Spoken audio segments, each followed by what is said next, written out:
오늘 함께 모인 여러분들에게 하나님의 사랑과 은혜가 함께하기를 기원합니다. 아멘. 19절입니다. 또 아는 것은 우리 하나님께 속하고 온 세상은 악한 자에게 처한 것이며. 아멘. 우리는 하나님께 속한 자입니다. 아멘. 하나님께 속한 자인데, 하나님께 속한 자들이 마땅히 해야 될 일 중에 가장 귀중한 것이 예배입니다. 아멘. 하나님은 예배 드리는 것을 기뻐하시고 예배 받는데 가장 기뻐하시는 모습입니다. 제가 어저께 저녁에 요한계시록을 읽고 공부를 하면서 14만 4천 명이 흰옷을 입고 모여서 하나님께 영광과 예배 드리는 모습을 보고 참 많은 것을 생각해 봤습니다. 내가 천국에 가면은 저렇게 흰옷을 입고 하나님의 영광과 찬양을 위해서 예배 드리는 것을 갖다가 저렇게 기쁘고 즐겁게 할 수 있는가 한번 생각을 해봤습니다.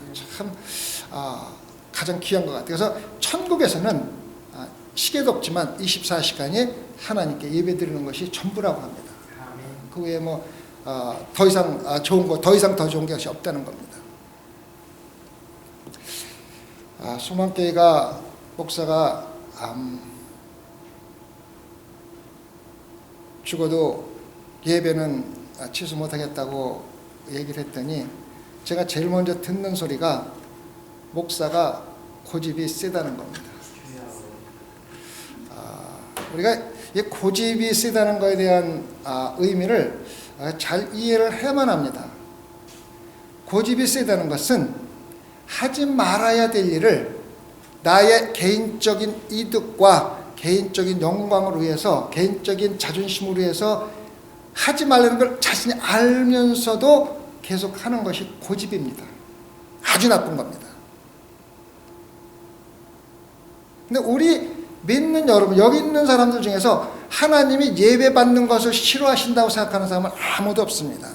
하나님이 예배받는 것을 가장 기뻐하신다는 것은 신앙인들이라면 누구나 다 알고 있는 것입니다. 아멘. 그런데 어떠한 환경 속에서도 예배 드리는 것을 멈추지 않는다는 것은 고집이라고 하는 것이 아닙니다. 이것은 신앙적인 신념이라고 그러는 겁니다.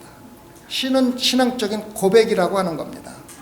여러분들이 여기에 모인 것은 신앙적인 신념이 있고 신앙적인 고백이 있기 때문에 모였지, 그렇지 않았으면은 안 왔습니다.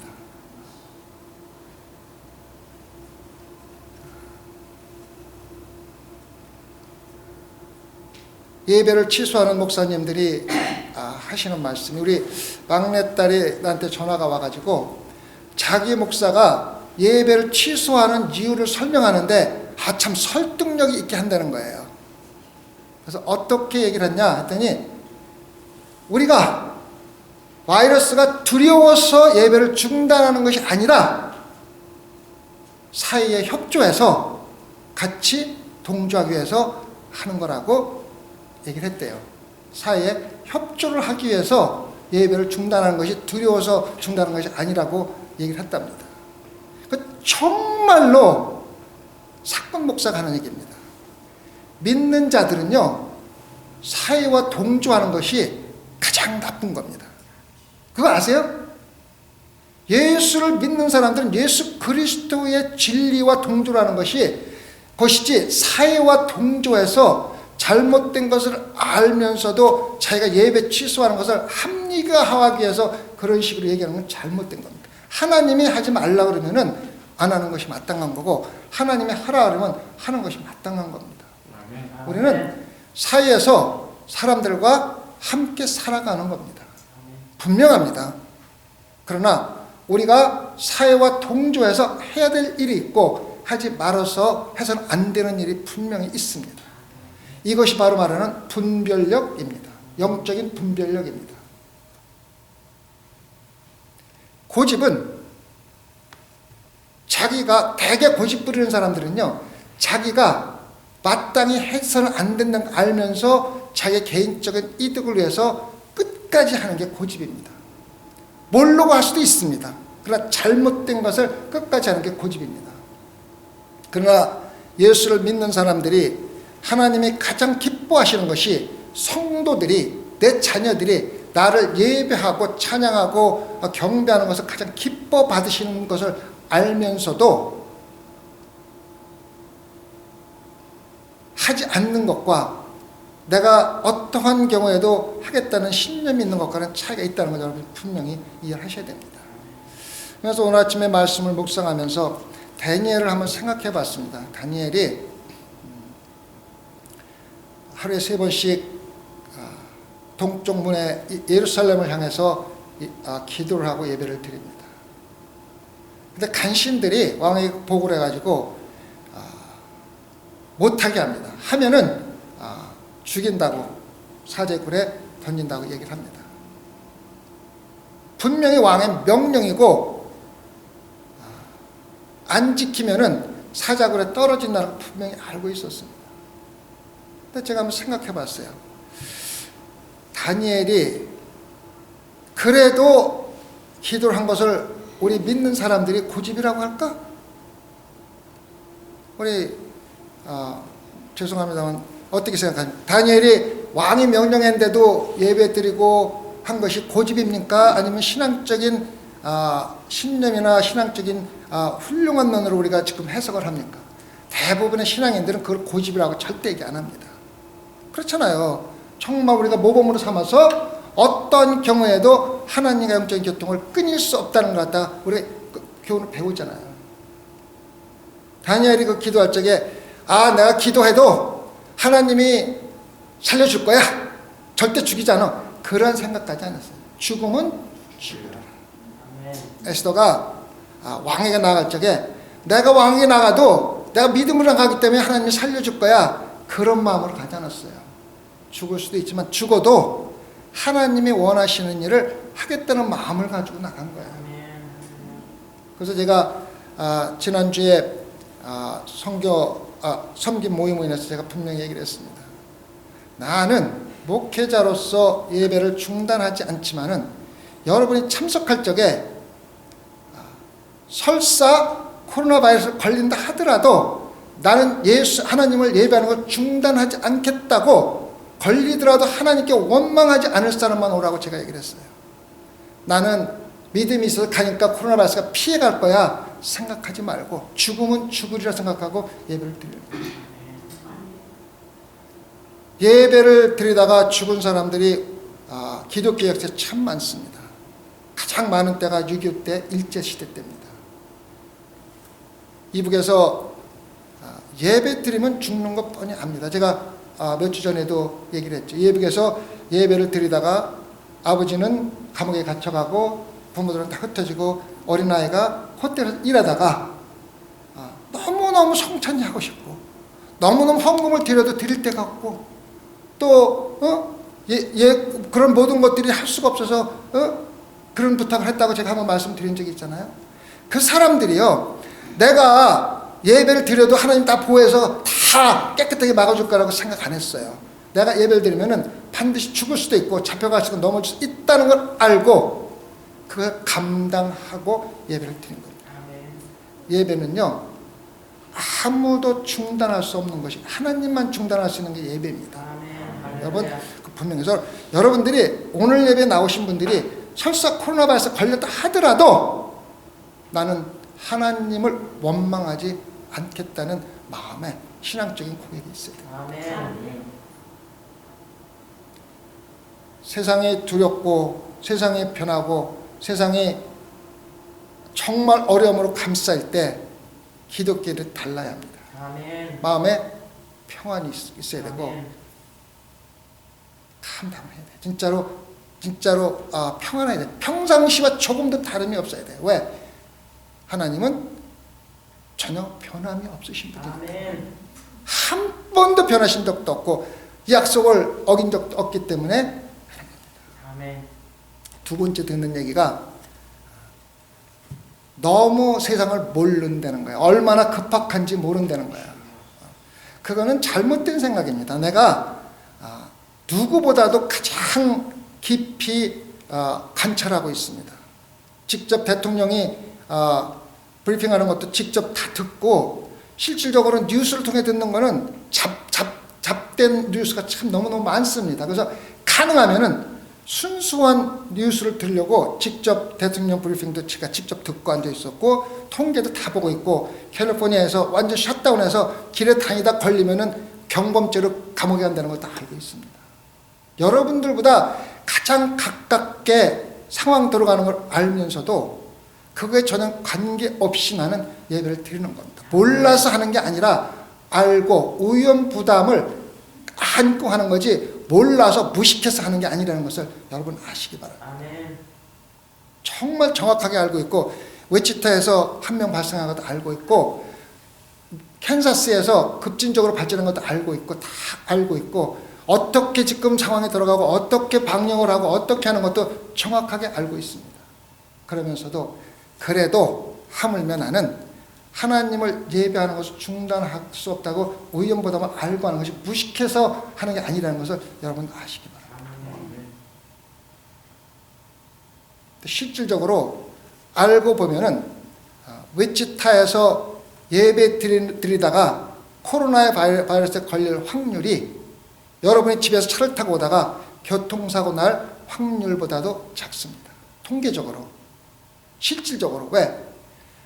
위치타에서 오늘 아침에 어저께 하루에 발생한 사람이 환자 1명입니다. 근데 교통사고 난 것이 10건이 넘습니다. 실질적으로. 그래서 확률적으로만 따진다면은, 통계적으로만 따진다면은, 내가 교회에 와서 코로나 바이러스 걸릴 확률보다는 차를 타고 오다 교통사고 날 확률이 더 큽니다. 하지만 그래도 코로나 바이러스는 전염성이 있기 때문에 우리가 조심하고 최대한 걸리지 않으려고 노력을 하는 겁니다. 제가 아침에 와서 세니타이저로 문고리 다 닦았습니다. 목회자는 여러분의 영적인 건강을 책임지지만은 여러분의 육적인 건강도 지독하게 책임을 지고 여러분들을 육적으로도 보호하기 위해서 대단히 노력하고 기도하는 사람입니다. 여러분의 영적인 거에서 육적으로 죽어도 좋다 하는 그러한 개념 가지고 무조건 예배만 하는 사람이 목사가 아닙니다. 여러분이 정말 육적으로도 건강하고 육적으로도 건강하게 하나님 잘 섬길 수 있도록 하기 위해서 기도도 2-3배 더 열심히 하고, 하지만 육적인 거나 영적인 걸 둘째 하나를 선택하라면은 나는 반드시 영적인 걸 선택을 합니다. 이번에 내일 설교가 그 야고보서 4장 이제 마지막을 정리하면서 하는 얘가 우리의 인생은 안개라고 야고보가 얘기를 했습니다. 안개. 잠깐 있다 사라지는 안개. 우리가 이걸 잘 알아야 됩니다. 잠깐 있다, 내일 얘기할 건데, 잠깐 있다 사라진다는 것은 우리가 잠깐 있다 죽는다는 얘기가 아닙니다. 우리가 육체의 삶, 보이는 삶을 살다가 보이지 않는 영적인 삶으로 이전하는 거지, 바뀌는 거지, 죽고 딱 끝나고 없어지는 게 아닙니다. 그래서 우리가 소망교회는 예배를 취소하지 않는데, 예배에 참석하시는 분들이 분명히 신앙적인 신념을 가지고 내가 코로나 바이러스에 걸려서 죽을 수 있는 가능성이 있다 하더라도 죽으면 죽으리라 참석하는 분이 참된 성도지, 어떠한 나는 믿음을 갖고 참석하기 때문에 다 하나님이 피해 줄 거야, 막아줄 거야 하는 생각을 가지고 참석해서는 절대 안 됩니다. 새벽 예배 나와서 예배 드리러 가다가 교통사고 나서 죽은 사람도 많습니다. 부흥회 가서 차 타고 가다가 수련회 차 타고 가다가 사고 나서 30명 40명 다 죽은 적도 많이 있습니다. 그렇다고 그 사람들이 차 사고 때문에 부흥 선교에 안 가고 이런 데 안 갑니까? 갑니다. 옛날에 선교에 가서 순교한 사람들이 내가 거기서 선교하면은 하나님이 다 보호해서 선교 다 하도록 생명 다 보호해주고, 그런 생각 갖고 단 한 명도 없습니다. 죽을 확률이 상당히 높고 순교할 확률도 있지만 죽으면 죽으리라 간 것들이 다 선교사들입니다. 우리가 죽어도 하나님의 뜻이 있어 죽는 거고 사는 것도 하나님의 뜻이 있어 사는 겁니다. 아멘. 하나님을 살려주는 것은 끝까지 복음을 전하라고 살려주시는 거고 아멘. 하나님을 데려가시면은 이제 내가 세상에서 할 일을 다 했기 때문에 이제 평안히 와서 쉬라고 데려가는 겁니다. 아무것도 없습니다. 그래서 죽으나 사나 우리는 믿는 성도들은 하나님과 예배하는데 하나님을 예배 드리는데 멈춰서는 안 되고 어떠한 위험과 부담을 감당하면서 예배를 드려야 합니다. 아멘. 우리는 하나님께 속한 자입니다. 아멘. 제가 여러 번 말했지만 중국에서 예배 드리다가 그 공안들한테 쳐들어와서 도망가고 숨고 하는 모습을 많이 책에서 많이 읽는데 그 사람들이 예배 모일 적에 우리는 예배 동안에 하나님이 보호해줘서 공안들이 안 올 거라는 생각 절대 안 갖고 합니다. 언제든 출할 수 있어 그때는 죽으면 죽으리라고 예배를 하는 겁니다. 소망교회 성도들 중에서 그렇다고 그렇게 안 하는 신부들 저는 판단하고 싶지 않다. 나는 판단할 권리가 없습니다. 심판할 권리는 단 한 분 예수 그리스도 하나님밖에 없습니다. 예수 그리스도 하나님밖에 없습니다. 그래서 그 사람들이 신앙이 좋다 나쁘다 여기는 사람이 좋다 저는 절대로 판단할 권리가 없고 판단할 수도 없고 그 사람들이 그렇게 하는 것에서 항상 의견을 존중해주는 데 대해서 저는 조금도 서슴지 않습니다.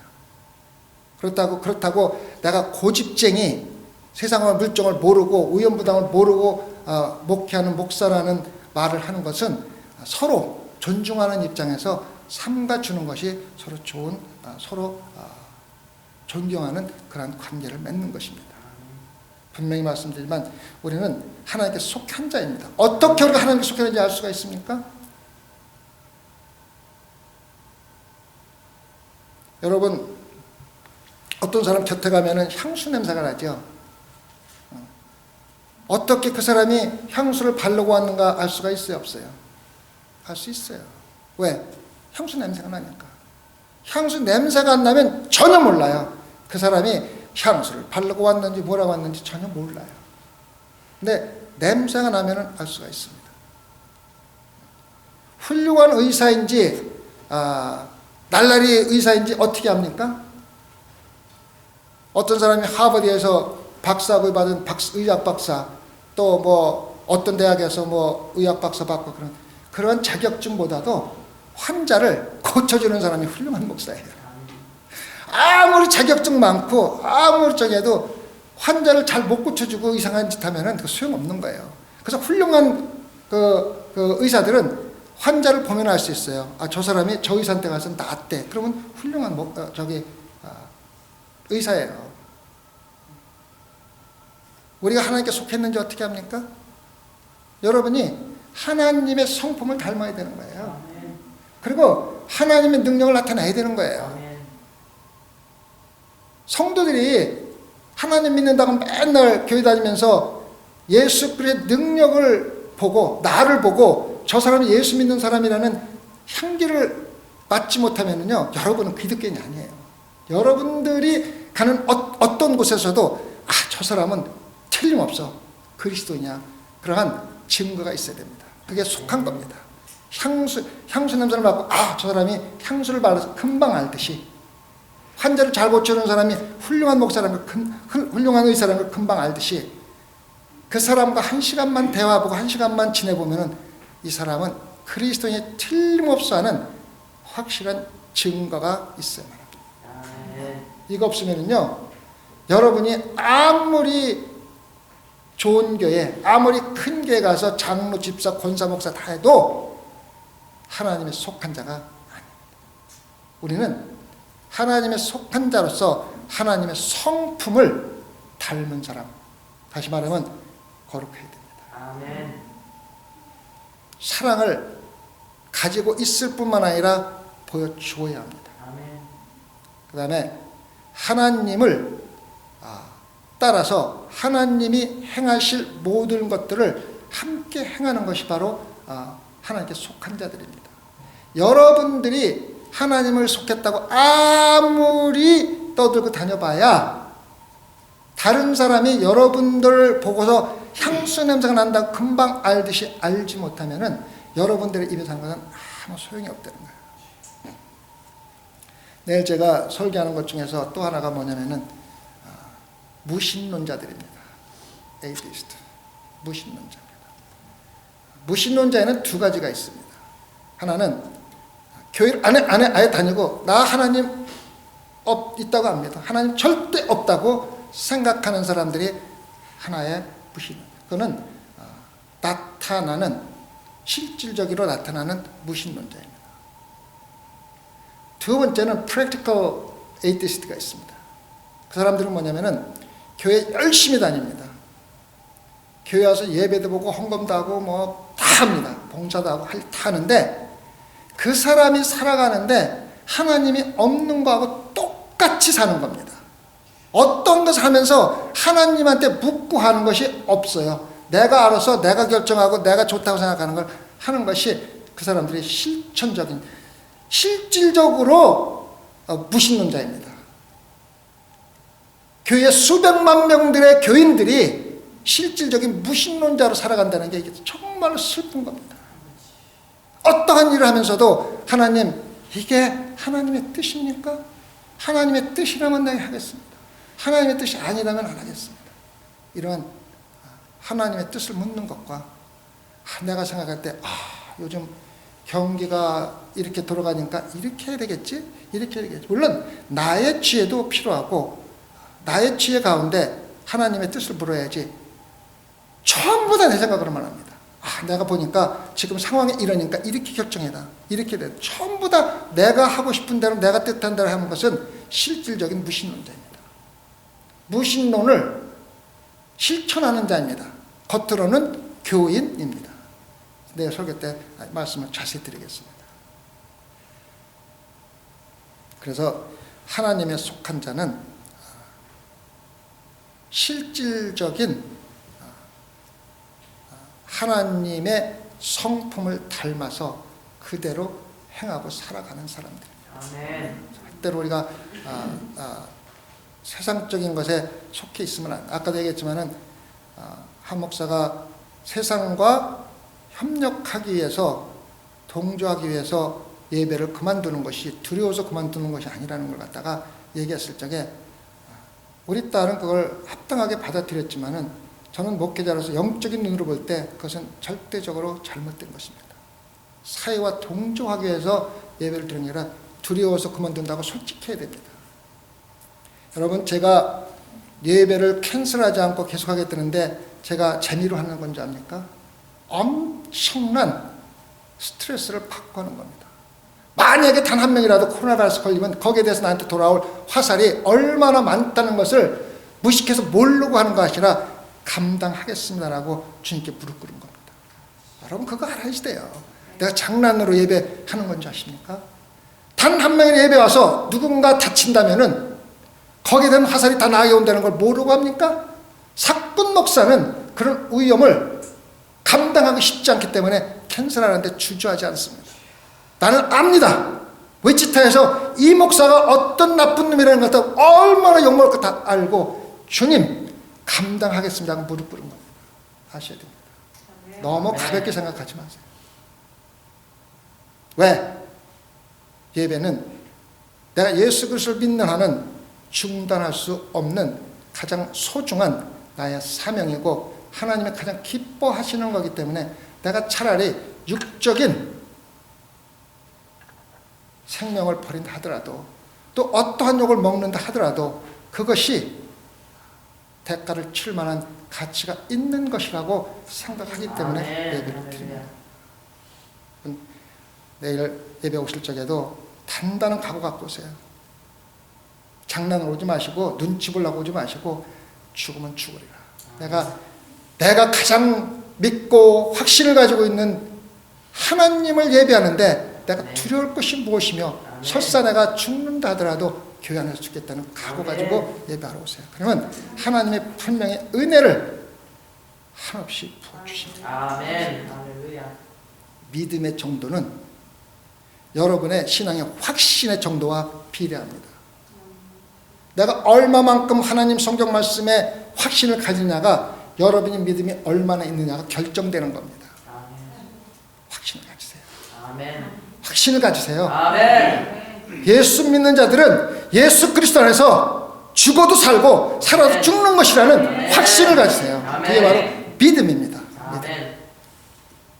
여러분 감사합니다.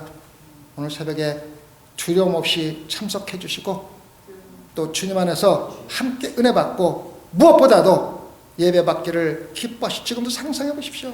천국에서 하나님이 우리 예배를 지금 이렇게 어려운 가격 드릴 때 받으시면서 얼마나 기뻐하실까.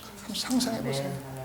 이건 상상이 아니라 실질적으로 지금 일어나고 있는 겁니다. 예배는 실시간으로 내가 드리지만은 받는 분은 하나님입니다. 하나님이 그 받고 있다는 확신을 가지고 기뻐하세요. 기뻐하세요. 함께 기뻐하세요.